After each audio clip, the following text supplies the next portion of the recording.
పవర్‌లోకి రావడానికి సోషల్ మీడియాని వాడతారు. పవర్‌లోకి వచ్చాక ఆ సోషల్ మీడియా సత్తా ఏంటో తెలుసు కాబట్టి దాన్ని కట్టడి చేయాలంటారు. ఇదివరకు పేపర్‌లని వాడారు.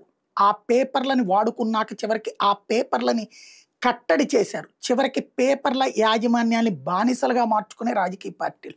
మన రాష్ట్రమే ప్రత్యక్ష సాక్ష్యం. ఇటొక బానిస, అటొక 2 బానిసలు. ఇట్లాగ నడిచిపోయినియి. మిగతా మధ్యస్థంగా, తటస్థంగా ఉండే పత్రికలని దారుణంగా వేధించుకు తిని చివరికి ఆ పత్రికలు మూసుకునే స్థితికి తెచ్చారు టీవీ ఛానళ్ళు. అట్లాగే అయింది. కర్ణాటకలోనైనా అట్లాగే జరుగుతోంది. ఇప్పుడు సోషల్ మీడియా పీక నొక్కేందుకు కొత్త అడుగులు వేస్తున్నారు.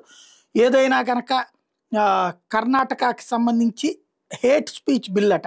దాన్ని ఇప్పుడు తయారు చేసుకొచ్చిందేంటంటే ఆహ్, ఏదైనా సరే క్రిమినలైజెస్ రీట్వీట్స్ లాంటి అంటే ఎవరన్నా ఒక స్టేట్మెంట్ ఇస్తే దాన్ని రీట్వీట్ చేసిన క్రైమేనట.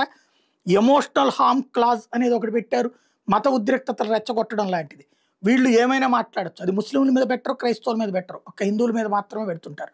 హిందువుల అణచివేత, హిందూ సంఘాల యొక్క చైతన్యాన్ని తొక్కేసేటందుకు కాంగ్రెస్ ప్రభుత్వం తాజా నాటకం ప్రారంభించింది.